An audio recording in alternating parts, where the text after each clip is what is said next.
Tere! Minu nimi on Ave Matsin ja ma olen Tartu Ülikooli Viljandi Kultuuriakadeemia pärandtehnoloogia õppekava programmi juht. Ja täna me oleme tulnud reede õhtu, hakkab kohe toimuma üritus Joo ja paranda, aga me oleme eraldunud koos kahe toreda kolleegiga siia ühte paranduskeldri kõrvalruumi. Minu headeks vestluskaaslasteks täna on Priit-Kalev Parts ja Madis Vasser. Et miks me oleme täna siia kogunenud, on tegelikult see, et me oleme juba üle aasta tegelenud ühe uue eriala, ringtehnoloogia eriala loomisega. Ja me oleme jõudnud sinnamaani, et suvel me ootame endale juba üliõpilasi. Ja selleks, et ka vaatajad paremini aru saaksid, miks ja seda eriala vaja on ja mida me seal teha kavatseme hakata, et siis tahangi esitada mõned küsimused Priit-Kalevile ja Madisele. Ja et alustuseks võib-olla te räägite natukene iseenda taustast, mida te olete oma erialalises elus teinud ja kuidas te jõudsite sellise asja juurde nagu lihttehnoloogiad? No mina olen tegelikult lapsest saadik tahtnud metsavahiks saada, aga tegelikult raisanud oma elu Eesti filoloogiat, küll siis Eesti väljoloogiat, küll maastikuarhitektuuri õppides ja keskkonnakaitses on olen doktoritöö veel teinud. Aga muidu kõige rohkem ma olen elus tegelenud vanade puumajadega ja puutööndusega. Et selline kirved, saed, palgid ja hobused on minu element. Ja mina tulen hoopis teise nurga alt. Akadeemiliselt olen siis ühest küljest eksperimentaalpsühholoog, kes siis uurib inimesi väga keeruliste vahenditega ja doktorikraad on mul arvutiteadustest, kus ma siis veel keerulistemate vahenditega üritasin inimesi ja tehislikke vajusid uurida ja selle tegevuse käigus nagu kuidagi järjest rohkem, mida rohkem seal väga kõrgtehnoloogia sees olla, seda rohkem hakkasin mõtlema ja lugema ka võimalikest pahupooltest või negatiivsetest külgedest ja kuni siis selleni, et tõesti see keskkonna aspekt nendel väga keerulistel tehnoloogiatel viis mind keskkonnakaitse juurde ja viis võib-olla rohkem avaliku kommunikatsiooni juurde, et kuidas ma lõpuks Viljandisse välja jõudsin, oligi läbi mingisuguste arvamuslugude, kus ma olin midagi kuidagi huvitavat raamistanud, piisavalt huvitavat ja võib-olla selle erialaga sobitunult, et mind kutsuti ka kampa, et äkki oska midagi siia anda. Kui me nüüd seda eriala oleme teinud, siis tegelikult on minu käest ka küsinud inimesed, et mis on lihttehnoloogia, et mis asi see on, et natuke arusaamatu, et esiteks võib-olla see, et mis on lihttehnoloogia üldse nagu teie jaoks isiklikult, sest ma saan aru, et see tegelikult on niivõrd nagu ka võib-olla selline natuke sisustamata mõiste, et see tegelikult iga inimese jaoks võib tähendada natuke erinevaid asju, et mis see teie jaoks on ja miks see üldse nagu meile peaks oluline olema? No. See on Madise välja sõna, nii et alustasin. Mina, kes ma tulin sealt kõrgtehnoloogia mäe tipust vaikselt alla, siis minu jaoks need lihttehnoloogiad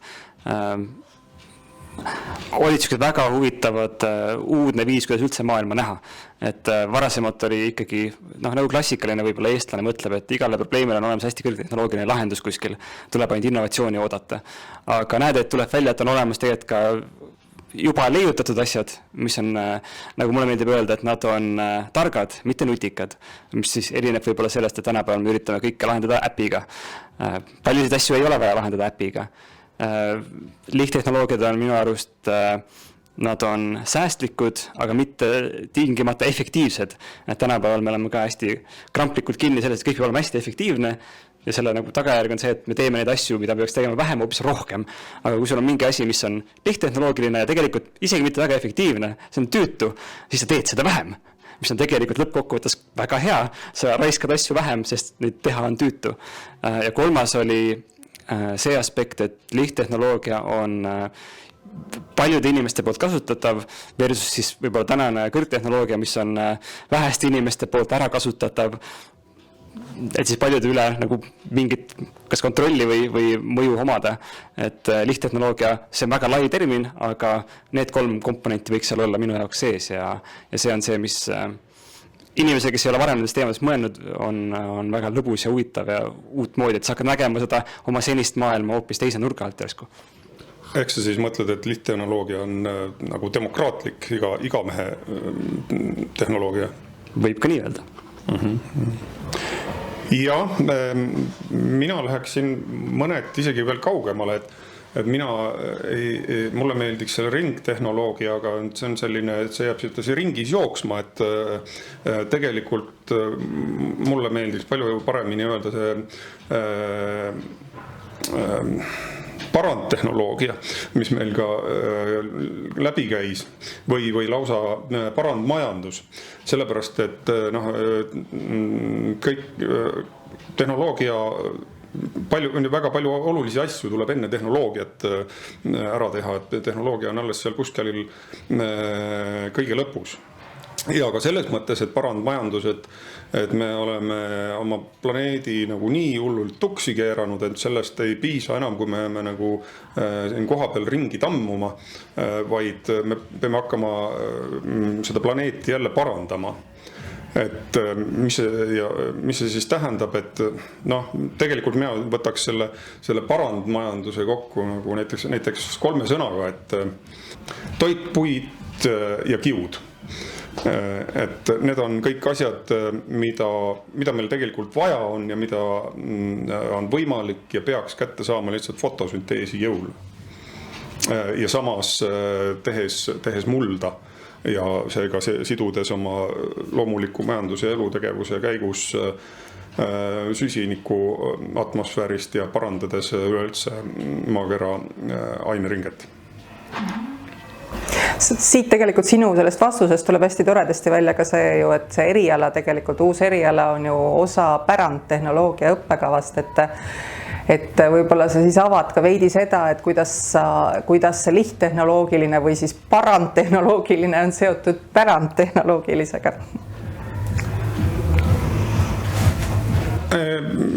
No üks asi, et enamasti enne seda, kui meile fossiilkütused nagu kätte või sülle kukkusid, pidigi ajama lihtsalt läbi, ehk siis tegelikult selle energiaga, mis päikeselt tuleb, et kas siis otsese soojusena või fotosünteesi kaudu siis keemilise või mehaanilise energiaga.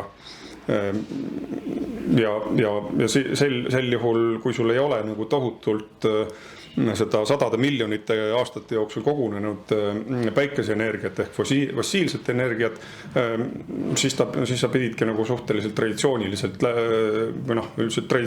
läbi ajama ja selle käigus on nagu inimestel on ju kogu elusloodusel ja inimkonnal sealhulgas on tohutu kogemus siis nii eksimusiga kui ka õnnestumisi. Ja see ei ole sugugi tegelikult lihtne, mida kõik on nagu aastatuhandetega õpitud, et katsu nüüd teha paar korralikult toimivaid ja veel ilusaid kindaid või siis katsu tõesti teha ainult ühte kirvest kasutades valmis elamiskõlblik hoone, et kumb on nagu lihtsam, et kui sul on nagu siin see ruum on veel siin vähe sisustatud, et kui sul on nagu 1000 aparaate käes, sellega teha valmis näiteks maja või kinda paar või siis, et sul on ainult üks riist, näiteks kirves käes ja sellega pead selle hakkama saama, et siis kumb on tegelikult nagu osavam või nutikam, kas lihtsalt või keeruliselt tegija. Ja ma oma poolt vastaks, et üks ma arvan niisugune võib-olla kohustuslik lugemismaterjal või niisugune hea sissejuhatus nendesse tehnoloogiatesse, mida loodetavasti ka selles ainekavas rohkem käsitletakse, on selline veebiväljaanne nagu lowtechmagazine.com. Niisugune blogi, kus üks tehnoloogia ajakirjanik, kes enne oli ka kõrgtehnoloogia maailma suur entusiast ja järjest nagu tuli lihtsamaks, aga samal ajal nagu ka avastas, et väga palju asju on maailmas väga hästi ära lahendatud olnud enne fossiilkütuste nagu niisugust suurt pealetungi. On see siis näiteks kasvuhooned, mis tõesti vanasti salvestasid soojust, päeval paksu kivimüüri, öösel andsid seda tagasi. aga tänapäeval me teeme klaasist kasti lihtsalt, sest odav on ju kütta. Et see mõtteviis, et tõesti kasutada seda, mis juba on olemas, ilma et sa peaks vahepeal midagi keerulist tegema sinna juurde, et kasutada seda, mis on olemas, et sellist mõtteviisi tagasi tuua, et seesama Low-Tech Magazine räägib ka, kuidas näed, 100 aastat tagasi oli siukene väga, väga levinud, väga mõistlik praktika, ja nüüd tänasel päeval see on järjest hakanud kaduma, hääbuma, ei ole neid meistreid enam, kes oskavad seda, kust asja uuesti teha. Kuigi see ju on väga lihtne, see peaks olema väga lihtne. Inimesed, kes on üldse haritud, suutsid üks asja vanasti ehitada. Tänapäeval inimesed jäävad hätta, et võib-olla see eriala üritab nagu kinni haarata veel nendest viimastest infokildudest ja tuua nad tagasi ja tuua nad tänapäeva, et meil on mingisugune nagu põhimõte, kuidas midagi ehitada, aga võib-olla me mingites osades saame nagu materjale natuke uut moodi kasutada, aga samal ajal see printsiip jääb samaks ja see printsiip on ikka see, et sul on energiat hästi vähe, seda on hästi tüütu saada, ära raiska seda, tee seda asja nagu targalt. Et selles mõttes on minu jaoks huvitav. Mulle meeldis selle eriala nimeks, et alguses oli palju variante meil, et siis et kui vanasti oli ikkagi igas kogukonnas oli oma rehepapp, kes oli tark ja teadis, et siis tulevikus peab olema üks rohepapp, kes teab, et vaat see asi on päriselt mõistlik, seda teeme. Aga see teine asi, et unustage ära, nagu see on meie hukatus. Et täna on neid inimesi vähe, kes oskavad seda vahet teha ja loodame, et siin erialal neid inimesi toodetakse juurde. Siis te küll siin juba libavisi nagu ka rääkisite sellest, et miks seda lihttehnoloogiat oleks vaja ja mille jaoks see hea on, aga kui me siiski nagu jõuame tagasi selle juurde, et hästi palju räägitakse kliimakriisist, keskkonnakriisist ja kui nüüd ikkagi veel selgelt püüda vastata sellele küsimusele, et kas ja kuidas lihttehnoloogia aitab keskkonnakriisiga toime tulla? Mis alustan selle mõttega, et ta kindlasti aitab kohaneda paremini kui need variandid, mis täna nagu võib-olla peavoolus välja on pakutud, et ärge muretsege just elektriautod ja kõik on hästi. Et kindlasti siin erialal, kui vaadata seda ainekava, siis tudengid saavad väga alguses juba väga selgeks, et mis seis meil tegelikult on keskkonnaga ja sellest lähtuvalt peab hakkama mõtlema teistmoodi.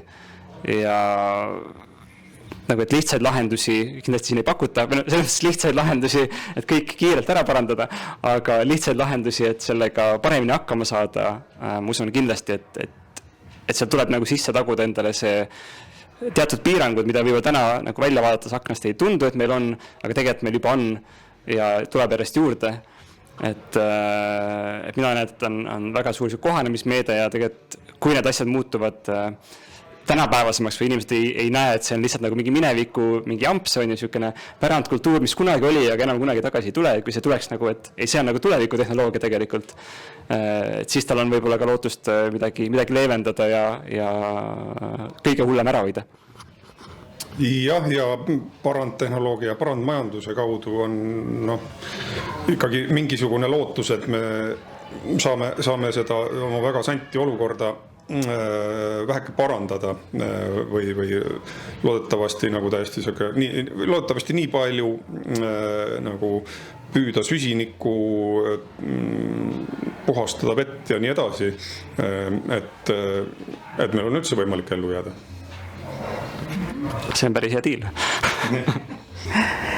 Jaa, aga siin ka, et Madis on ju tegelikult mõlemad olete Tartu Ülikooli vilistlased ja õppinud siin palju keerulisi asju ja see on nagu teatud mõttes mulle endale tundub paradoksaalne veidi, et ülikool, mis justkui suures plaanis tegeleb väga keeruliste asjadega, on nüüd otsustanud, et ta teeb ühe lihttehnoloogiale keskenduva eriala.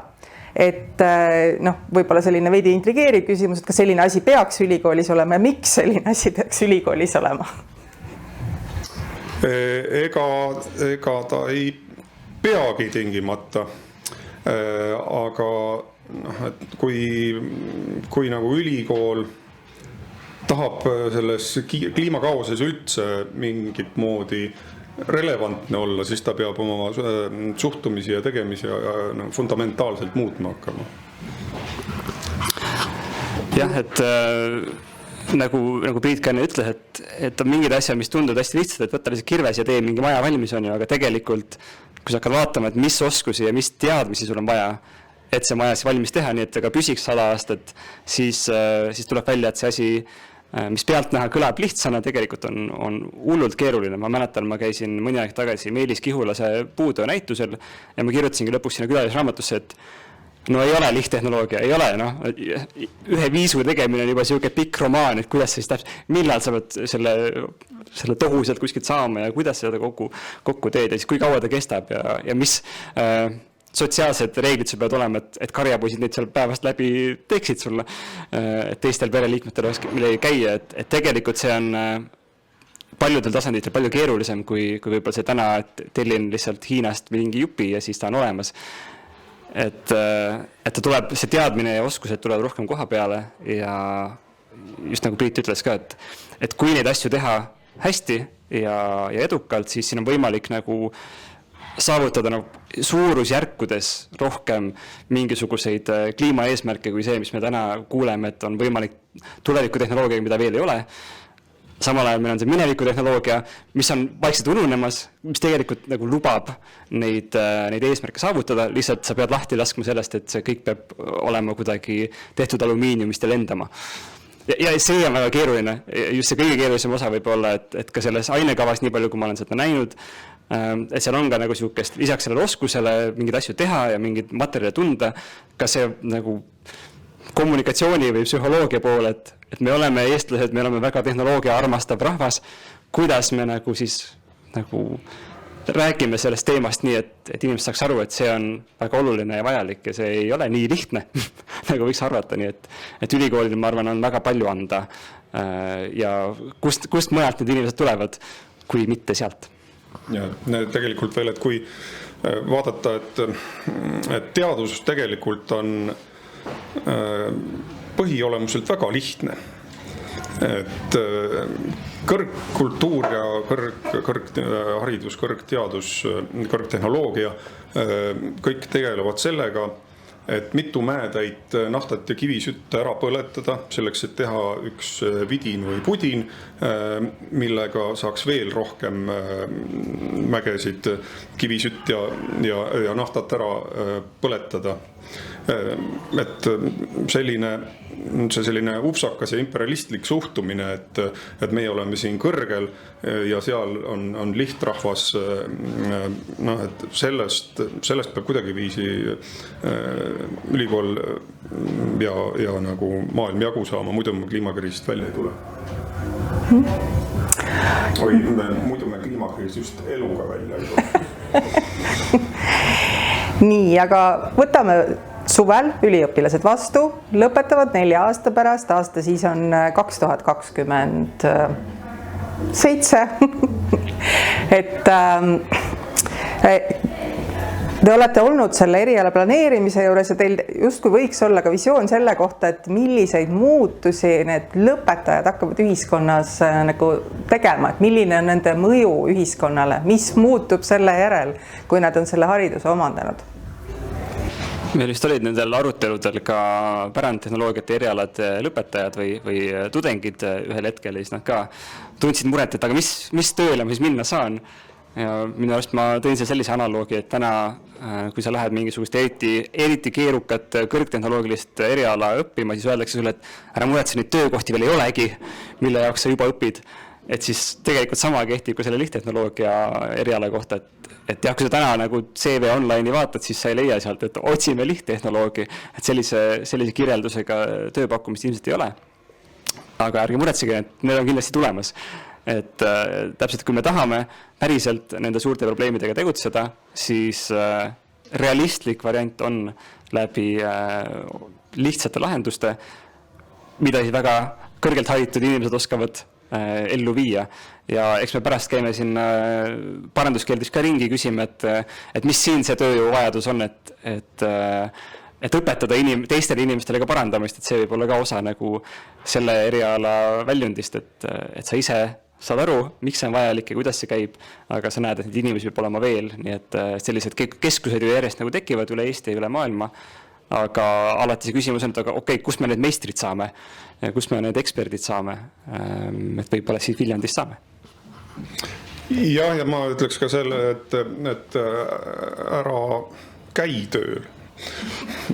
et tee tööd, kui siis on vaja midagi teha, et suurem osa inimkonnas ajaloost on inimesed töötanud kodus või tihtipeale nad ei ole seda üldse tööks nimetanud või siis mingisugusel nii-öelda väljal, et kui kuskil oli midagi vaja ära teha, et see on alles kuskil paarsada aastat, aga see kapitalism paarsada aastat me teenime raha.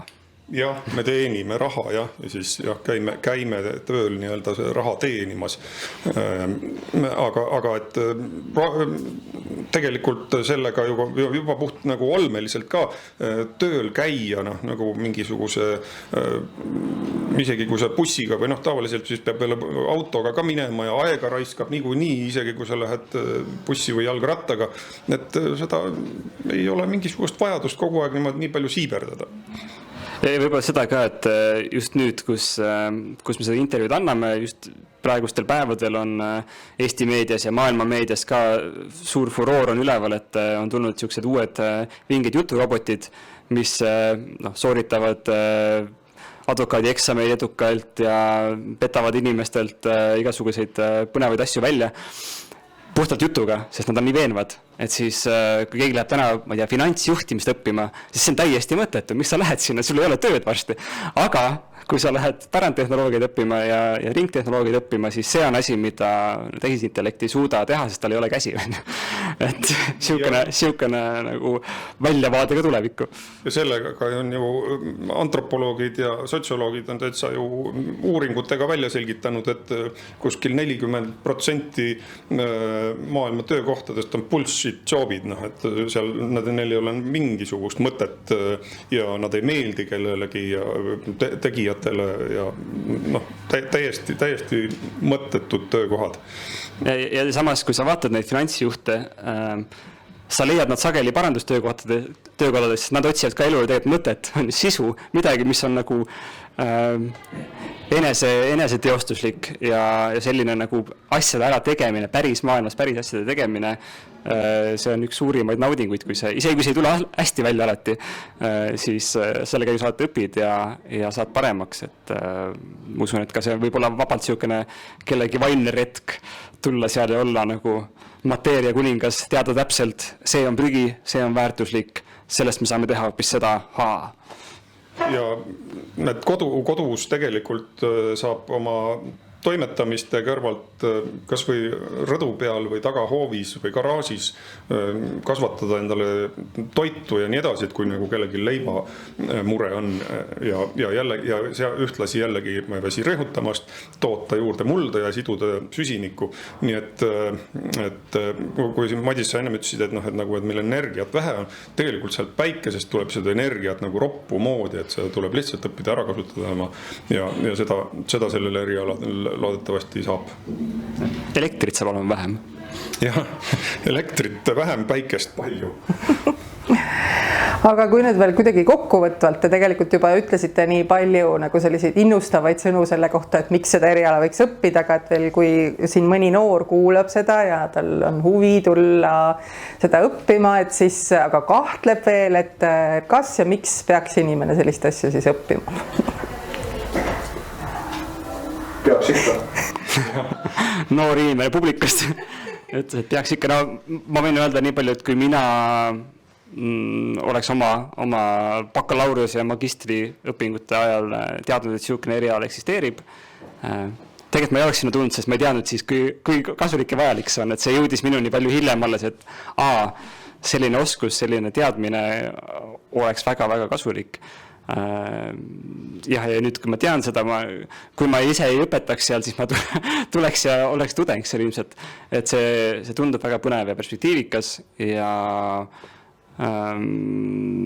et see annab nii palju selliseid kogemusi, mida on täna väga vähestel võib-olla või ta on niisugune eksklusiivne, sest kohti ei ole ka palju, ma saan aru.